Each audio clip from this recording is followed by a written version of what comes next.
ಮಹಿಳೆಯರು ಆರ್ಥಿಕ, ಸಾಮಾಜಿಕ, ಶೈಕ್ಷಣಿಕವಾಗಿ ಅಭಿವೃದ್ಧಿ ಹೊಂದಿದ್ದರೆ ಮಾತ್ರ ದೇಶ ಪ್ರಗತಿ ಸಾಧಿಸಲಿದೆ ಎಂದು ಹಿಂದುಳಿದ ಒಕ್ಕೂಟ ಅಧ್ಯಕ್ಷ ಕೆ. ಶಾಂತಪ್ಪ ಅವರು ಹೇಳಿದರು. ಅವರಿಂದು ನಗರದ ತಿಮ್ಮಾಪುರ ಪೇಟೆ ಶ್ರೀ ದತ್ತಾತ್ರೇಯ ದೇವಸ್ಥಾನ ಕಲ್ಯಾಣ ಮಂಟಪದಲ್ಲಿ ಜಿಲ್ಲಾ ಹಿಂದುಳಿದ ಜಾತಿಗಳ ಒಕ್ಕೂಟ ಮಹಿಳಾ ಘಟಕ ವತಿಯಿಂದ ಆಯೋಜಿಸಿದ ಅಂತಾರಾಷ್ಟ್ರೀಯ ಮಹಿಳಾ ದಿನಾಚರಣೆ ಕಾರ್ಯಕ್ರಮವನ್ನು ಉದ್ಘಾಟಿಸಿ ಮಾತನಾಡಿದರು. ಕಳೆದ 2 ವರ್ಷಗಳಿಂದ ಜಿಲ್ಲಾ ಹಿಂದುಳಿದ ಒಕ್ಕೂಟ ಮಹಿಳಾ ಸಂಘಟನೆ ವತಿಯಿಂದ ಮಹಿಳಾ ದಿನಾಚರಣೆ ಆಚರಣೆ ಮಾಡುತ್ತಿರುವ ಕಾರ್ಯ ಶ್ಲಾಘನೀಯ ಎಂದರು. ಮಹಿಳೆಯರ ದಿನದ ಪ್ರಾಮುಖ್ಯತೆಗೆ ಸಂಬಂಧಪಟ್ಟಂತೆ ಈ ಹಿಂದಿನ ಇತಿಹಾಸವನ್ನು ಕೆದಕುತ್ತಾ ಹೋದರೆ ಒಬ್ಬ ಕೂಲಿ ಮಾಡುವ 1908ರ ಸಂದರ್ಭದಲ್ಲಿ ಮಹಿಳೆಯರಿಗೆ ಆಗುತ್ತಿದ್ದ ದೌರ್ಜನ್ಯಗಳು ಮತ್ತು ಅಸಮಾನತೆಯ ವಿರುದ್ಧ ಚರ್ಚೆ ಮತ್ತು ಹಕ್ಕುಗಳ ವಿರುದ್ಧ ಹೋರಾಟ ಆರಂಭಿಸಿದರು. ಆದರೆ 2025 ಸಾಲಿನಲ್ಲಿ ಹಿಂದುಳಿದ ಪ್ರದೇಶದಲ್ಲಿ ಒಕ್ಕೂಟ ಮಹಿಳಾ ಸಂಘ ಜಾಗೃತರಾಗಿ ಮಹಿಳೆಯರ ಹಕ್ಕುಗಳಾಗಿ ಪ್ರತಿ ವರ್ಷ ಮಹಿಳೆಯರ ದಿನಾಚರಣೆ ಆಚರಣೆ ಮಾಡುವ ಮೂಲಕ ಯಾವ ರೀತಿ ಸಮಾಜದಲ್ಲಿ ಬದುಕಬೇಕು ಎಂಬ ನಿಟ್ಟಿನಲ್ಲಿ ಇಂತಹ ದೊಡ್ಡ ಮಟ್ಟದಲ್ಲಿ ಕಾರ್ಯಕ್ರಮ ಆಯೋಜನೆ ಮಾಡಿರುವ ಹೆಮ್ಮೆಯ ಸಂಗತಿ ಎಂದರು. ಮಹಿಳಾ ಸಬಲೀಕರಣದಿಂದ ಮಾತ್ರ ಅಭಿವೃದ್ಧಿ ಸಮಾಜದ ಏಳಿಗೆ ಸಾಧ್ಯವಾಗಲಿದೆ. ಹೀಗಾಗಿ ಮಹಿಳಾ ಸಬಲೀಕರಣದ ಬಗ್ಗೆ ಹೆಚ್ಚು ಚರ್ಚೆಯಾಗಬೇಕಿದೆ ಎಂದರು. ಈ ಸಂದರ್ಭದಲ್ಲಿ ಸ್ಮಿತಾ ಹಕ್ ಅವರು, K. Shanthappa, P. Surekha, Indira R, G. U. Uded, Lalitha Kadgolu Anjaneya, Sarojamma U. Dodda Mallesh, Nagaveni Patil, doctor Priya Sharma, Sandhya J, Kumari Anjali, Nandini, Indra, Gayatri, Usha, Parvati, ಒಕ್ಕೂಟದ ಪದಾಧಿಕಾರಿಗಳು ಮತ್ತು ಮಹಿಳೆಯರು ಸೇರಿದಂತೆ ಅನೇಕರು ಭಾಗವಹಿಸಿದರು.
ಅನಿಸ್ತಾ ಇದೆ. ನಮ್ಮ ಈರಮ್ಮ ಮೇಡಮ್ ಅವರು ಹೋದ ಬಹಳಷ್ಟು ಹೆಮ್ಮೆ ಅನ್ನಿಸ್ತಾ ಇದೆ. ಇವತ್ತು ಒಂದು ಹಿಂದುಳಿದ ವರ್ಗಗಳು, ಹಿಂದುಳಿದ ಜಾತಿಗಳ ಒಕ್ಕೂಟದ ವತಿಯಿಂದ ಇದು 2ನೇ ವರ್ಷದ ಮಹಿಳಾ ದಿನಾಚರಣೆ, ಅಂತಾರಾಷ್ಟ್ರೀಯ ಮಹಿಳಾ ದಿನಾಚರಣೆ. ಈ ಹಿಂದುಳಿದ ಜಾತಿಗಳಂದರೆ ಯಾವಾಗಲೇ ನಾವು ಹಿಂದುಳಿದಿದ್ದೀವಿ, ಆರ್ಥಿಕವಾಗಿ, ಸಾಮಾಜಿಕವಾಗಿ, ಸಾಂಸ್ಕೃತಿಕವಾಗಿ, ರಾಜಕೀಯವಾಗಿ, ಇನ್ನು ಅನೇಕ ಕ್ಷೇತ್ರಗಳಿಂದ ನಾವು ಹಿಂದೆ ಇದ್ದೀವಿ ಅಂತ ಅರ್ಥ. ಆದರೆ 1908ರಿಂದ ಪ್ರಾರಂಭ ಆಗಿ ಮಹಿಳೆಯರ ಹಕ್ಕುಗಳಿಗಾಗಿ ಹೋರಾಟ ಮಾಡುವಂಥ, ಒಂದು ಕೂಲಿ ಮಾಡುವಂಥ ಒಬ್ಬ ಮಹಿಳೆ 1908ರಿಂದ ಪ್ರಾರಂಭ ಮಾಡಿ ಇವತ್ತು 2025ರಲ್ಲಿ ಇಂಥ ಹಿಂದುಳಿದಂಥ ಪ್ರದೇಶ, ಹಿಂದುಳಿದಂಥ ಸಮುದಾಯಗಳು ಕೂಡ ಜಾಗೃತವಾಗಿ ಮಹಿಳಾ ದಿನಾಚರಣೆ, ನಮ್ಮ ಹಕ್ಕುಗಳು, ನಾವು ಸಮಾಜದಲ್ಲಿ ಯಾವ ರೀತಿ ಬದುಕಬೇಕು ಅನ್ನುವಂಥ ನಿಟ್ಟಿನಲ್ಲಿ ಚಿಂತನೆ ಮಂಥನ ಮಾಡಿ ಇಂಥ ದೊಡ್ಡ ಕಾರ್ಯಕ್ರಮ ಹಮ್ಮಿಕೊಂಡಿದ್ದಾರಲ್ಲ, ಅದಕ್ಕಾಗಿ ತಮ್ಮೆಲ್ಲರೂ ನಾನು ಒಟ್ಟು ಮೊದಲನೇ ಅಭಿನಂದನೆಗಳನ್ನು ಸಲ್ಲಿಸ್ತಾ ಇದ್ದೇನೆ. ಒಬ್ಬ ಮಹಿಳೆ ಅಂತಂದಾಗ ಅನೇಕ ಕಾರ್ಯಕ್ಷೇತ್ರದ ಜವಾಬ್ದಾರಿ ಮಹಿಳೆಗಿರ್ತದೆ. ಆದರೆ ಮಹಿಳೆ ನಾವು ಪುರುಷರಿಗೆ ಸಮಾನ.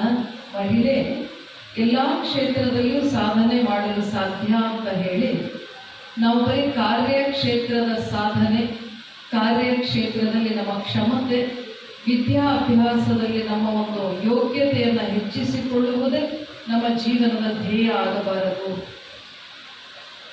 ಬಾಹ್ಯವಾಗಿ ಎಷ್ಟೊಂದು ಬೆಳವಣಿಗೆಯನ್ನು ನಾವು ಇಚ್ಛಿಸ್ತೀವೋ ಅಥವಾ ಮಾಡುವ ಪ್ರಯತ್ನವನ್ನು ಪಡ್ತೀವೋ, ಅದೇ ರೀತಿ ನಮ್ಮ ಆಂತರಿಕ ಕ್ಷಮತೆಯನ್ನು ಹೆಚ್ಚಿಸಿಕೊಂಡಿಲ್ಲ ಅಂತಂದರೆ ನಮ್ಮ ಅಭಿವೃದ್ಧಿ ಪರಿಪೂರ್ಣ ಆಗುವುದಿಲ್ಲ.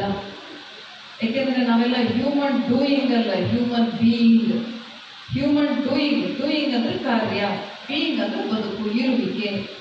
ಸೊ ನಾವು ಬರೀ ಕಾರ್ಯಕ್ಷಮತೆ, ಯಾವ್ಯಾವ ಕ್ಷೇತ್ರದಲ್ಲಿ ಏನೇನು ಸಾಧನೆ, ಯಾರು ಸಫಲಗೊಂಡ್ರು, ಇವುಗಳನ್ನು ಮಾತ್ರ ಗಮನಿಸ್ತಾ ಅವುಗಳಿಗೆ ಮಾತ್ರ ಪ್ರಾಧಾನ್ಯತೆಯನ್ನು ಕೊಡ್ತಾ ಆ ಕ್ಷೇತ್ರದಲ್ಲಿ ಹೆಚ್ಚಿನ ಸಾಧನೆಯನ್ನು ಮಾಡುವವರಿಗೆ ಪುರಸ್ಕಾರಗಳನ್ನು ಕೊಡ್ತಾ ಇಷ್ಟಕ್ಕೆ ನಾವು ಗಮನ ಕೊಟ್ಟರೆ ನಮ್ಮ ಆಂತರಿಕ ಶಕ್ತಿಯನ್ನು ಹೆಚ್ಚಿಸಿಕೊಳ್ಳದಿದ್ದರೆ ನಮ್ಮ ಜೀವನ ಪರಿಪೂರ್ಣ ಆಗುವುದಿಲ್ಲ. ಹಾಗಾಗಿ ಇವತ್ತಿನ ಒಂದು ನಮಗೆಲ್ಲ ಗೊತ್ತಿರುವಂತೆ ಪ್ರಜಾಪಿತ ಬ್ರಹ್ಮಕುಮಾರಿ ಈಶ್ವರಿಯ ಮಕ್ಕಳು ಇಷ್ಟ ಹೇಳ್ಬೇಡಿ, ದಯವಿಟ್ಟು ಮಕ್ಕಳಿಗೆ ಪ್ರೋತ್ಸಾಹ ಮಾಡಿ